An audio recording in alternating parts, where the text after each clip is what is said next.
Hello, in this video we're looking at issue 49 of Warhammer 40,000 Imperium magazine, the many Sisters reinforcements we get with this issue, including the devastating Penitent Engine.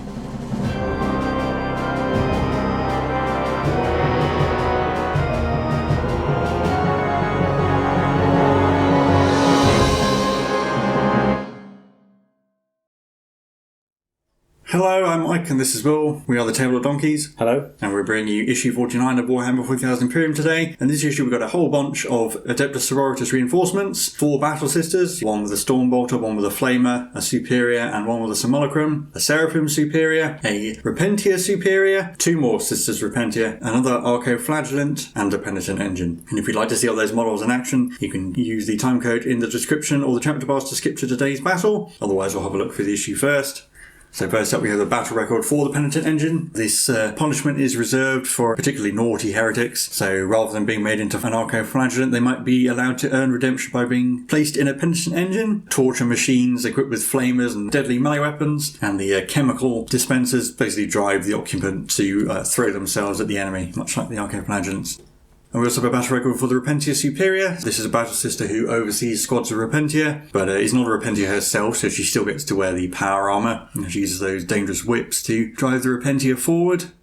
And like the other characters, you can give her a name and so forth. And then the build guides, they are fairly simple to build, and there are quite a few things to build here. You've got the flying stand for the Seraphim Superior, but also there's 4 different base sizes, so make sure you get them right.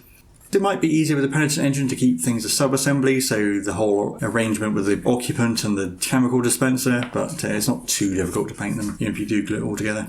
And then the painting guide is very similar to the other Battle Sisters.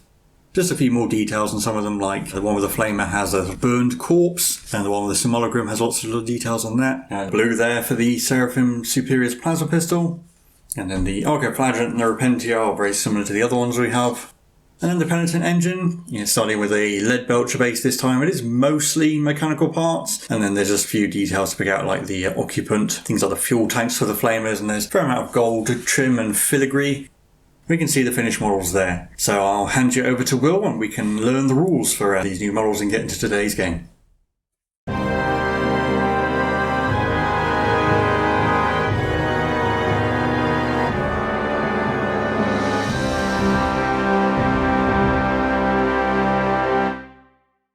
Before we get to our game, we have new data sheets for some of our Sisters models. Obviously, the extra Battle Sisters and Repentia and Arco-flagellants were covered in the previous issue. The Battle Sisters obviously have weapons that were not in the original squad, but they were on that data sheet, so we'll go over those when we get to them in the game. Here's the data sheet for the Repentia Superior, who is a separate character, and she essentially improves Sisters Repentia. She has a normal Battle Sister stat line, but she has 4 wounds and 5 attacks. She can be equipped with a bolt pistol. I don't see why you wouldn't, because it's probably free. She has neural whips, which are a melee weapon with an AP -2 and doing 1 damage, and if they're targeting a unit that isn't a vehicle, if no models in the unit have a leadership of 8 or more, then you get +1 to wound. That won't apply against Necrons because they're all leadership 10, and all her abilities improve Sisters Repentia. So Scourge of the Penitent is just about army building. We don't know about how that works yet. Driven Onwards means that in your command phase you can select 1 Order Repentia unit within 3 inches. That unit is eligible to declare a charge even if they advanced in that turn, and they also get to roll an additional d6 when making a charge and discard the lowest result. And she also has an aura called Overseer of Redemption, which means that friendly Order Repentia units within 6 inches of her add +1 to wound with their melee attacks.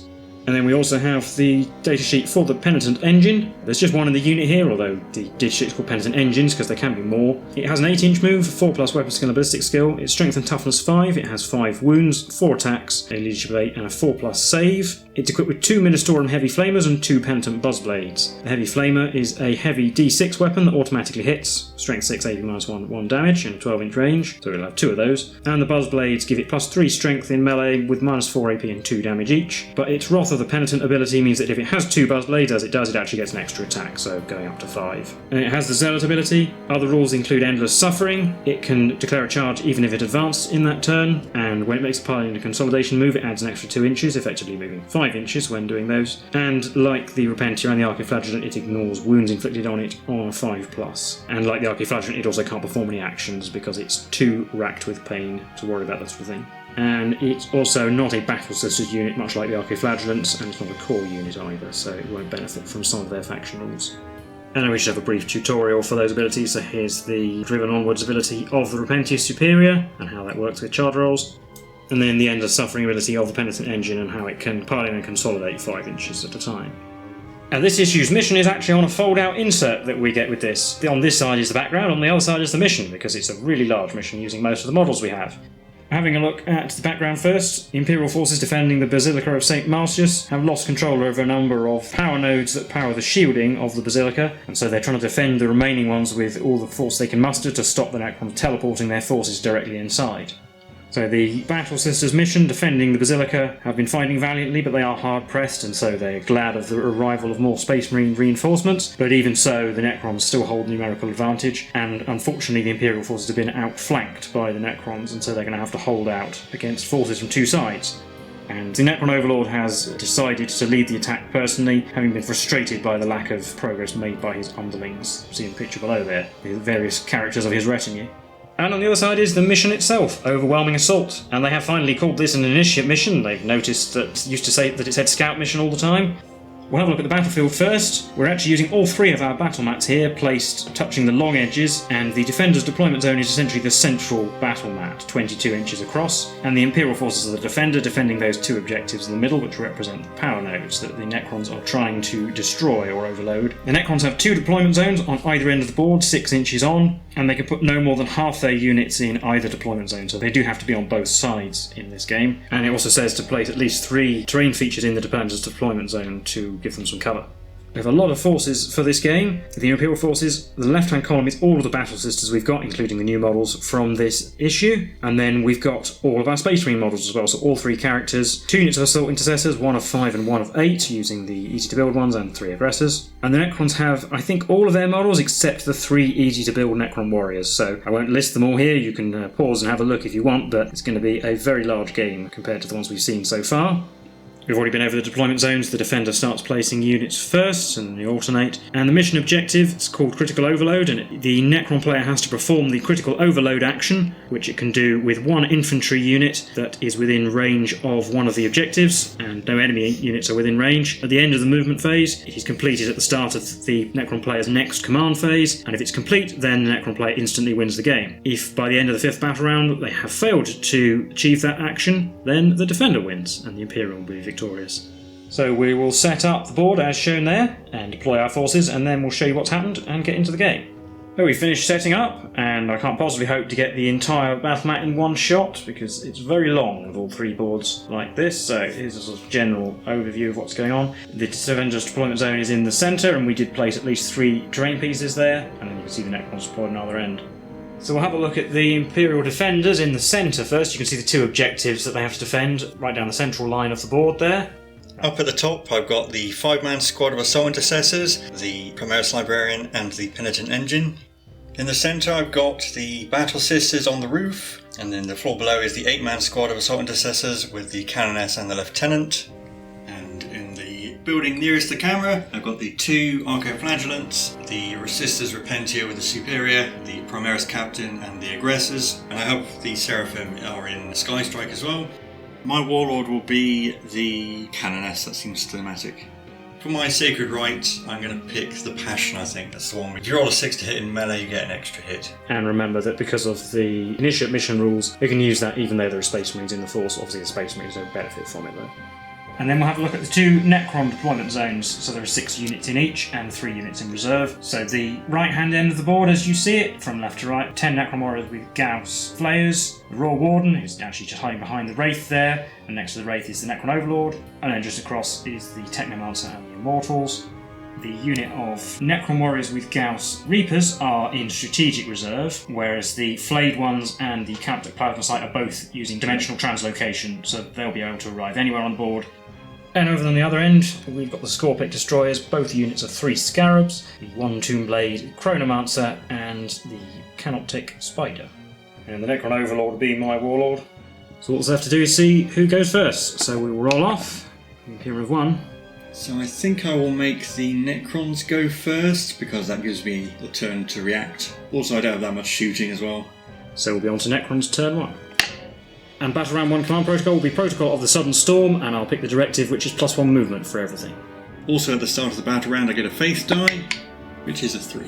In my command phase, the Chronomancer will put his Chronometron invulnerable save on that unit of scarabs on the right of your picture there. It also has some reroll charges. And the Overlord's My Will Be Done will go on the Immortals.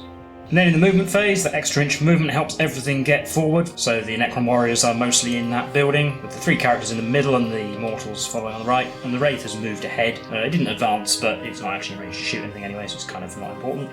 And on the other side, everything's staying pretty much in the middle. We've got the screen of scarabs out the front, the destroyers and the Chronomancer behind, and the spider has jumped on top of that box because it can fly. And moving on to the shooting phase, we'll start with the Immortals. And they're going to put their shots into the big unit of Assault Intercessors in the central building. So 5 shots at this range, but hitting on 2s because of My Will Be Done. Still 1 miss, and wounding on 3s. 3 wounds, with an AP -2, but they're in cover. Well, almost all the Imperial Army's in cover. So it'll be 4+. I failed all of them, so that's 1 dead and 1 wounded. Going to take away this guy, and then put a wound on one of the guys in here. It's this one. Then we'll have the Necron Warriors, and they're going to shoot at the other squad of Assault Intercessors. That's the only thing in range. 10 shots, because they can all see one, hitting on 3s. 6 hits, and wounding on 4s. 4 wounds. 4 3+ saves.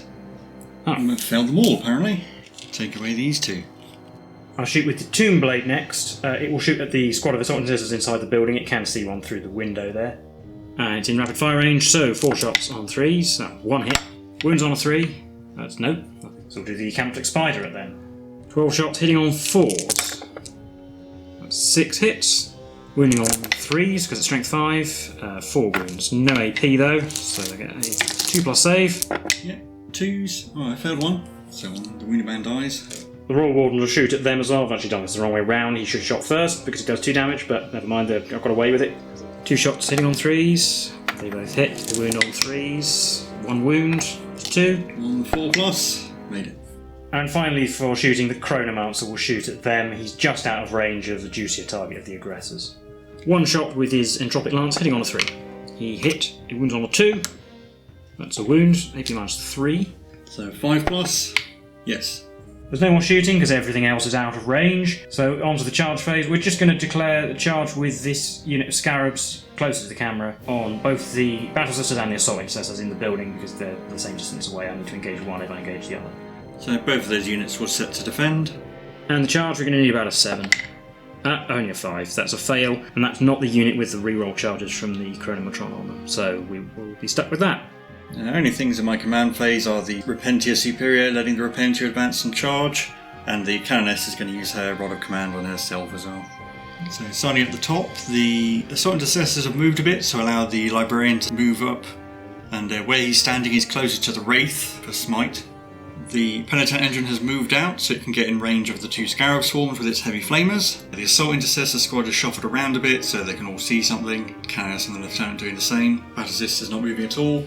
And those aggressors are just going to move out of the building so that they can get in range of the Scarab Swarm. So in the Psychic phase, the Librarian's going to try and manifest Smite. 5. He gets a 9. Well, the Couplings Spider should be within range to try and deny that with the Gloom Prism, but it will need a 10. No. This will do D3 mortal wounds to the Wraith. 3. That kills it. Yeah, that's the way to deal with Wraiths. I'm going to start the shooting phase off with the aggressors who are going to fire their Flamestorm gauntlets at this Scarab Swarm. This is 66 automatic hits. Oof. 28 hits, wounding on 3s. That was 21 wounds, against which I have a 6+ armor. 1 or 2 6s in there, but that's definitely enough to wipe them out. So that's the end of that Scarab unit. I'll do the Penitent Engine next, and it will fire both its heavy flamers at the other Scarab Swarm. So we've got 2d6 because it's got 2 heavy flamers. It's only got 4 hits. These wound on 2s because it's strength 6. Well, they all wound.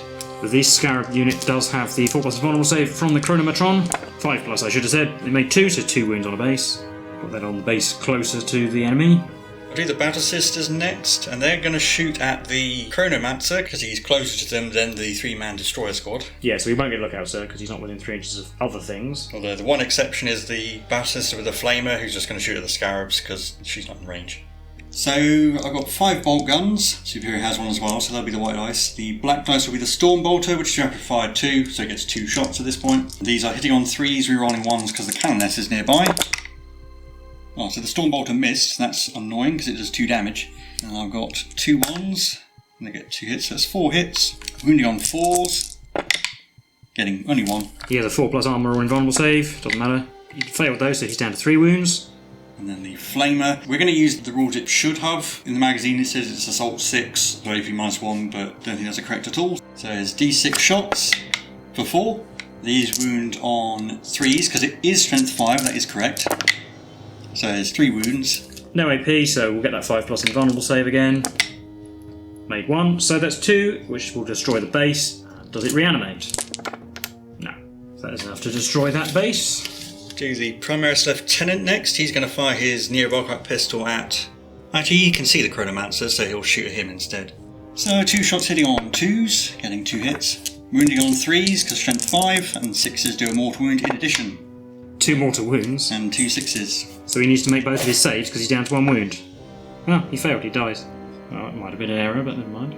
I'll do the Assault Intercessors in the structure next. So there are 3 guys in there who can see through the window at the Tomb Blade, plus this guy on the end. So I'll 4 at the Tomb Blade, and another guy with a bolt pistol and the Sergeant with the plasma pistol can only see the Scarabs. Do 4 bolt pistol shots at the Tomb Blade. These hit on 4s because it's -1 to hit.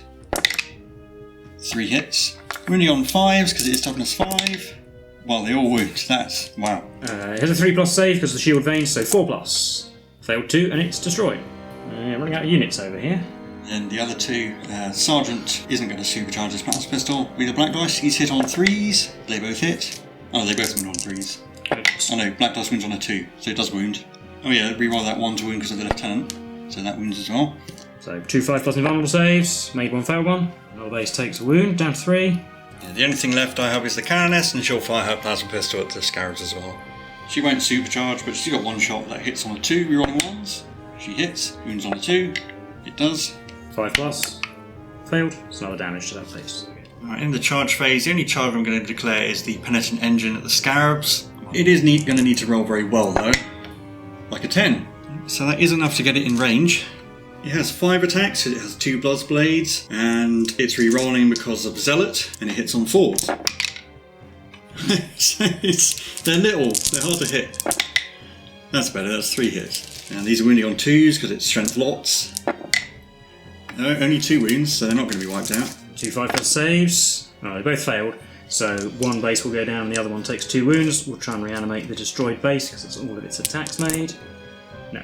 It's just going to consolidate to keep the Scarabs in range, but not the Spider. And then the Scarabs will get to attack back. 4 attack from the base, hitting on 4s, 6s wound automatically. Just 2 normal hits, which wound on 5s because it's toughness 5. So nothing. So that'll be it for Imperium turn 1. So we'll be on to Necron's turn 2. So let's start the battle round and get another Miracle Dice. A 4. And we have a new protocol, which we protocol the Vengeful Stars, and we'll use a directive that means that 6s to wound with shooting attacks have an extra -1 AP on them. The other directive, which means that ignore the benefits of cover to saving throws within half range, would be good, but not really any of my units can be within half range. So in my command phase, the Tomb Spider can bring back a Scarab base, and the other one goes up to 3 wounds with living metal. And my Will Be Done will once again go on the Immortals.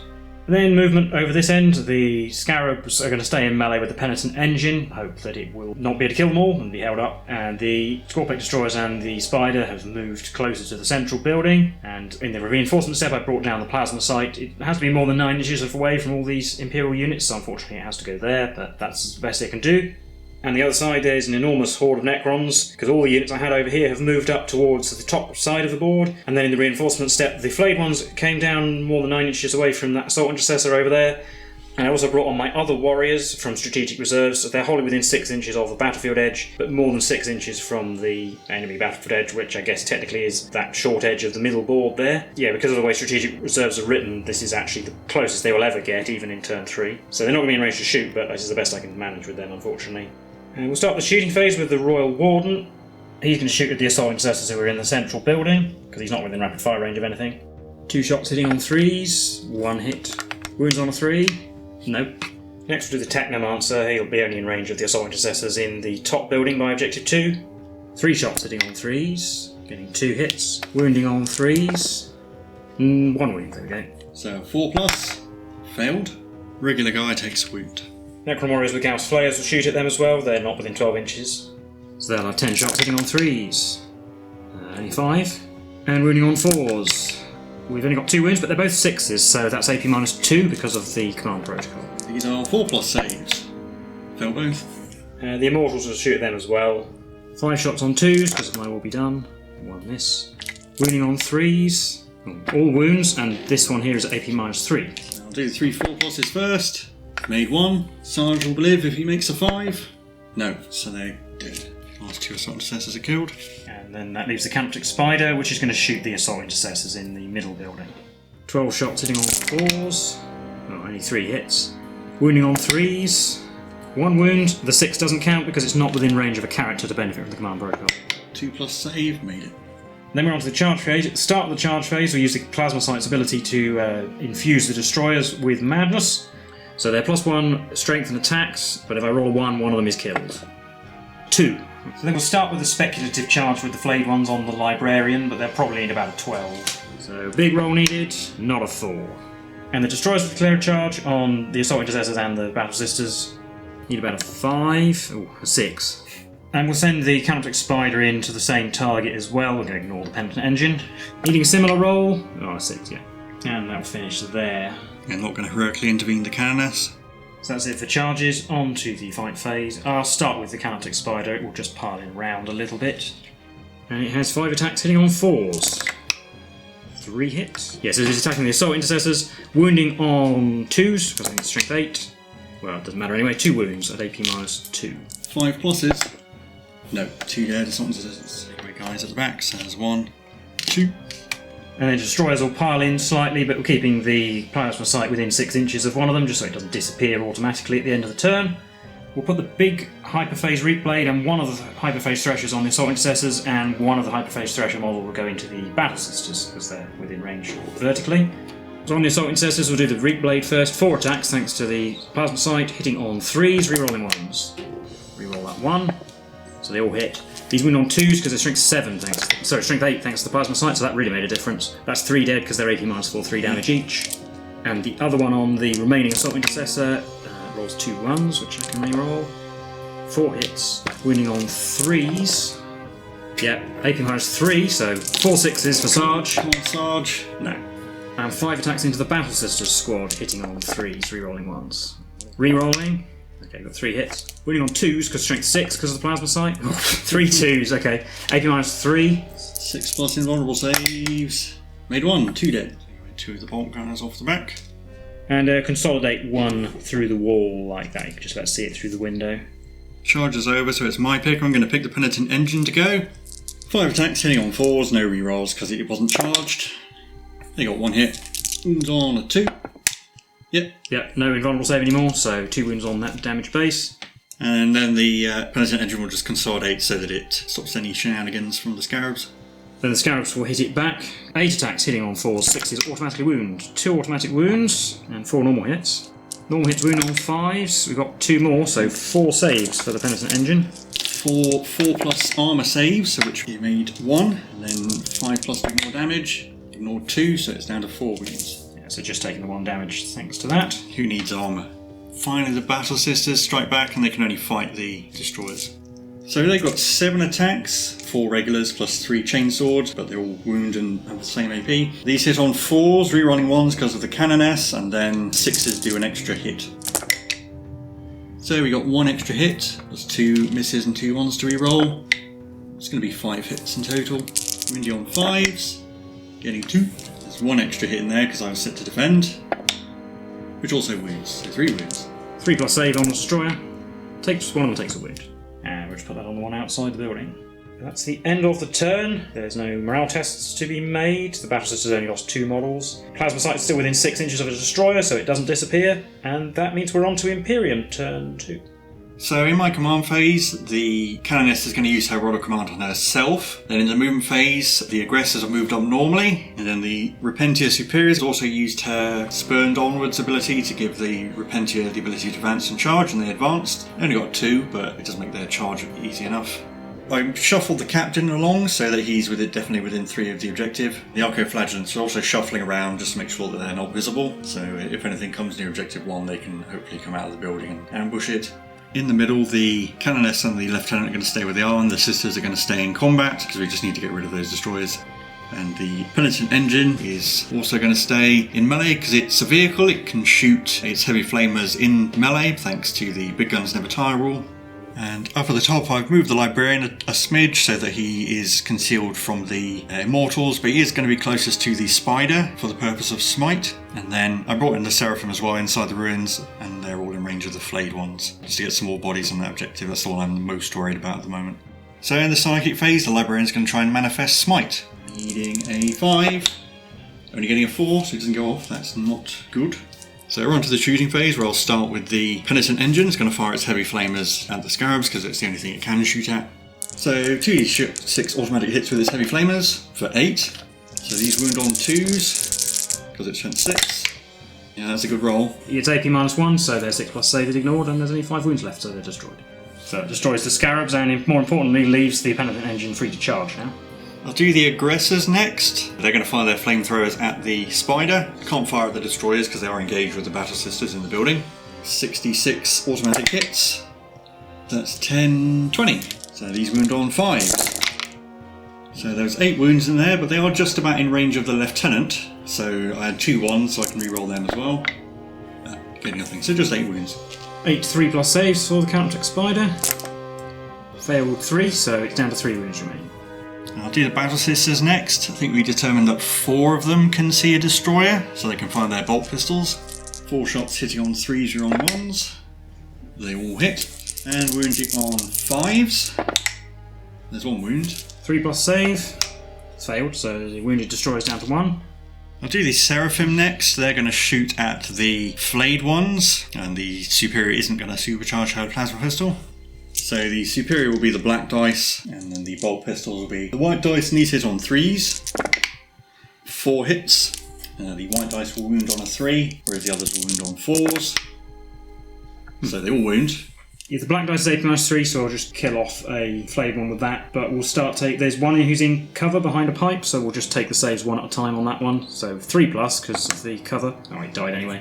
And then 2 4+. Made 1 failed one. That's all they're shooting, so reanimations on 5s. Don't get any. So this one here has to die because that was the one in cover, and then we lose another 2, which will be these ones.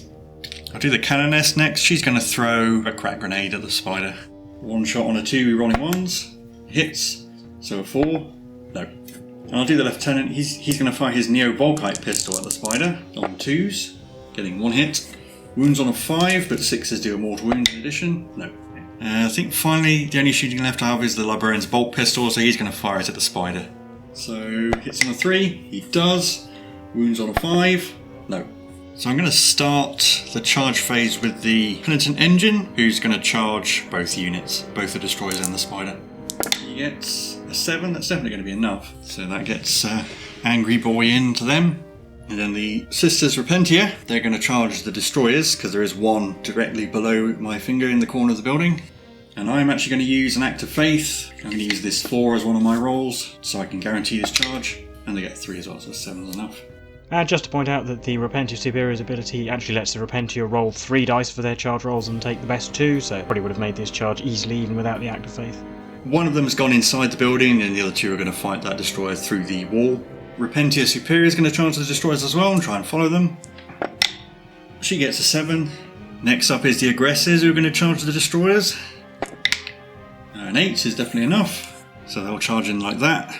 And I'll do the Canoness next, and she's going to charge just the Destroyers. So that 5 is definitely enough. And I'll roll for the Lieutenant as well. He's going to charge both units.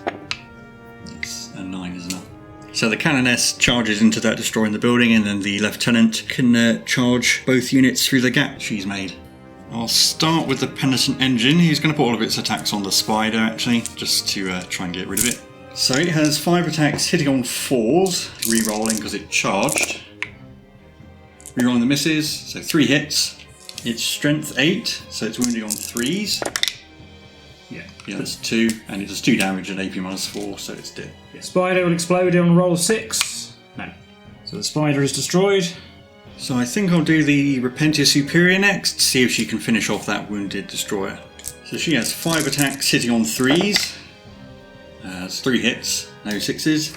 Wounding on 5s because she has only strength 3. There is a wound, AP-2. So a 5+ save for that Destroyer. which it made. I'll do the Repentia next, because I think if the aggressors go first, then they might end up out of range. They have 6 attacks. They hit on 4s, rerolling 1s and 2s because Zealot allows them to reroll failed hit rolls. They have a weapon skill of 3, so normally that would hit before modifiers. It's awfully confusing, so So there is a 3, that's a miss. 5 stay, and 1s and 2s are rerolled, getting 4 hits in total. And they are strength 6 because they have ×2 strength, but they get +1 to wound from the Repentia Superior, so these wound on 2s. Only getting 2. And they're AP -3, so 6s to save.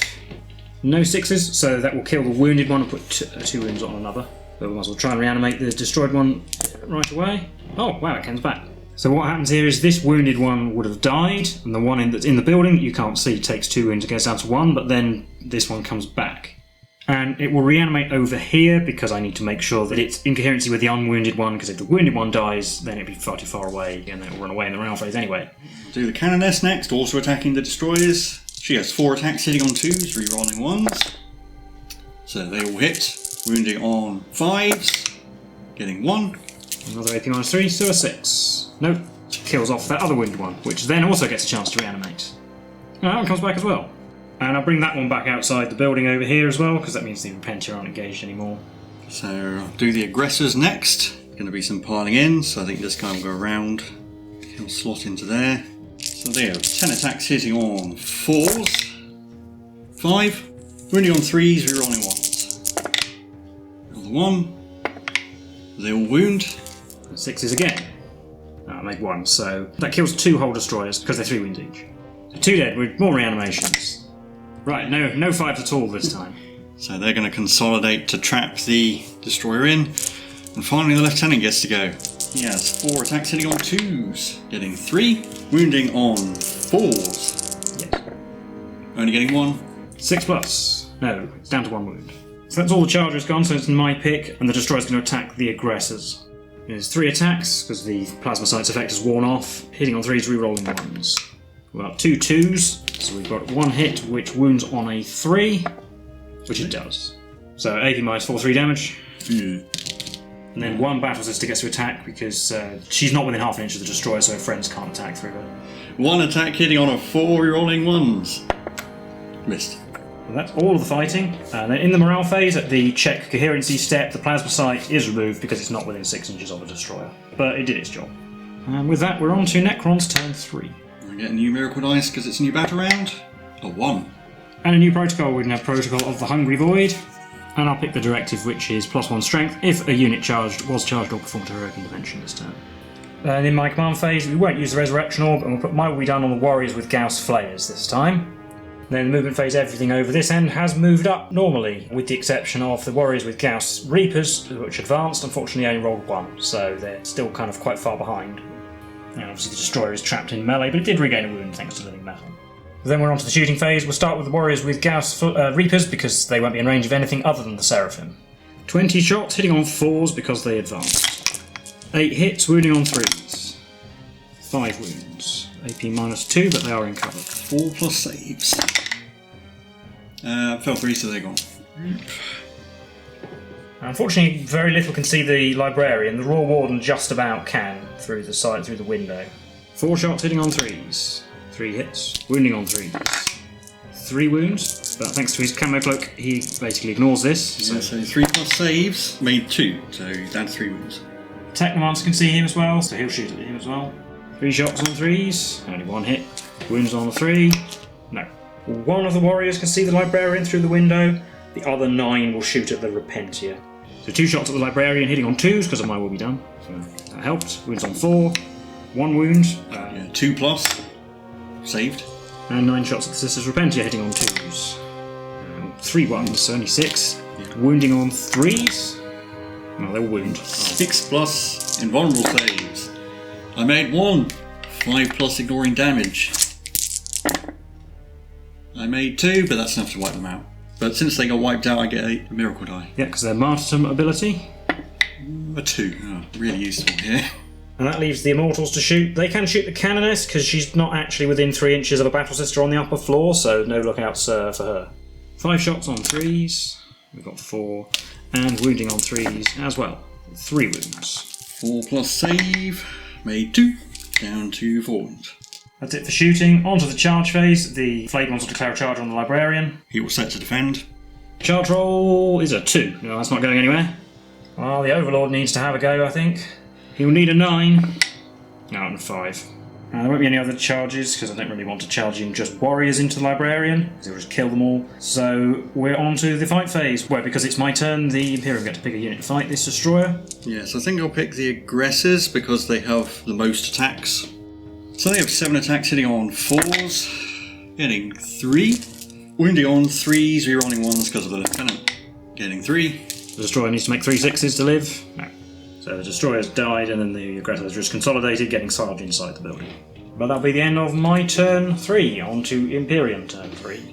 Yeah, so I don't think I actually have to do anything in my turn, because in order for the Necrons to win, they need to have started their action by at least their 4th movement phase, but they can't do that action if any of my units are within range of an objective. I have a unit within range of both objectives at the moment, where I can suddenly move the captain to make sure he is, and then the Librarian won't do Smite just in case he accidentally blows himself up, and then there's no way for the Necrons to kill him before the start of their 4th movement phase. Yeah, because if I started it in my 5th movement phase, I wouldn't have a command phase after that to actually complete the objective. So I have to start it at the end of my movement phase next turn, and I can't. So yeah, it'll definitely be an Imperial victory, and that might seem like a bit of an anticlimax, especially with all these Necrons all over that objective, but that's just unfortunately the way the mechanics of the scenario work, and so we'll leave it there and recap the game and give you our thoughts on that now.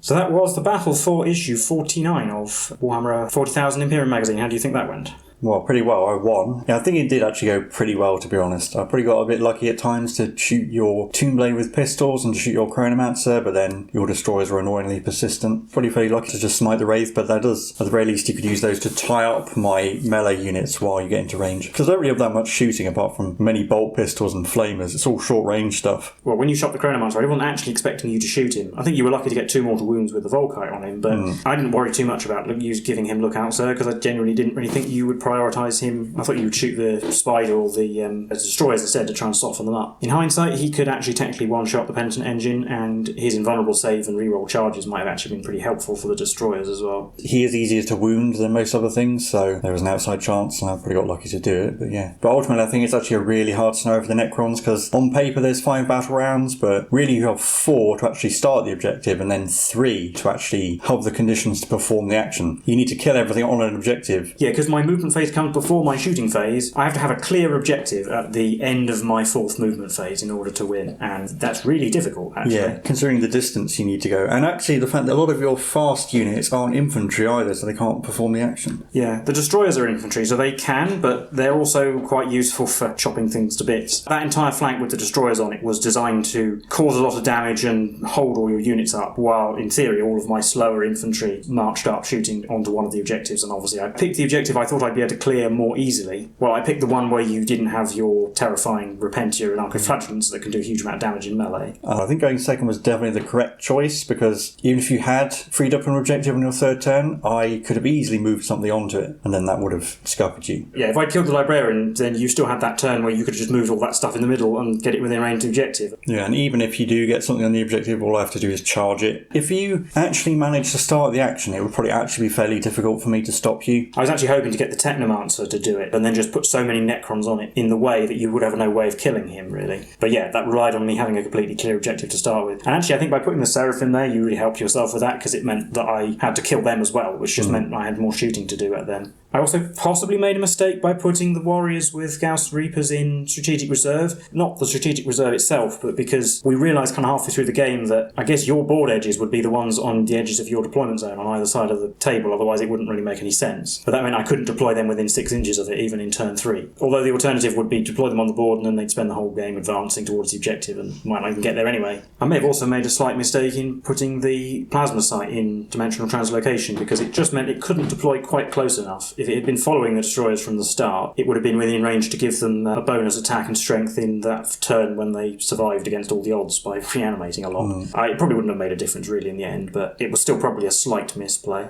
In terms of your army, I mean, the aggressors performed pretty well. The Penitent Engine as well. Yeah, the Penitent Engine, having the flamers, are dangerous. It's very powerful in melee. It moves fast. It can consolidate and pile in 5 inches. It ignores damage, so even though its armor saves and toughness aren't brilliant, it takes more firepower than you might think to get rid of it. Yeah, and it's not super duper durable. I mean, it's basically just a really big Arco-flagellant. And the fact that it can fire the heavy flamers in melee as well, so you don't really want to stay in melee with it. And the AP -4 as well, against your non-invulnerable save things, go straight through it.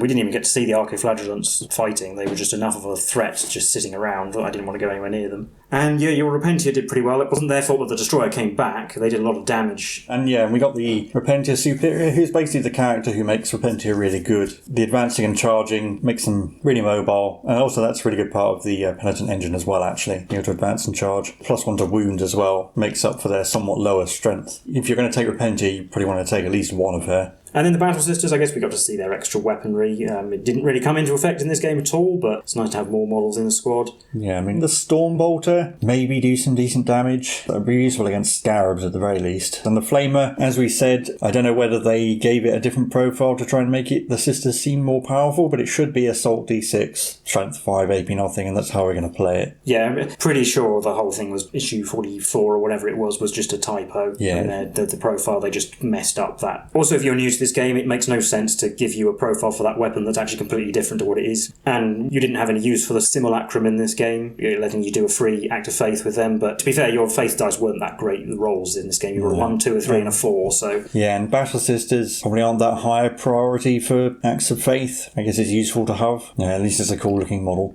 And we got the Seraphim Superior as well. Her power sword might come in handy, but she's still... Oh, she'll be strength 4. Maybe enough to make them threaten things like the flayed ones or Necron warriors, but they certainly have 1 wound, so I still wouldn't consider them a decent melee unit. It should go without saying that this issue is also really good value for money. I think Penitent Engines, they do come in pairs, but are usually about £30 each, something about that much. And a character like the Repentia Superior also would probably be really expensive if you bought her on her own. Yeah, you do sort of have to have all the models together with the ones from the other couple of issues, because otherwise you end up with a lot of command models like from this issue or whatever. But nevertheless, even the 3 issues considered together that we get all the Battle Sisters in is still very good. So, but yeah, that's it for this video. So let us know what you thought in the comments below. Let us know your thoughts on the mission and all that sort of thing. If you played it and did manage to win with the Necrons, we'd be interested to know. As always, do like the video and subscribe if you enjoyed it. We've been the Tabletop Donkeys, and we'll see you in the next one. Bye for now.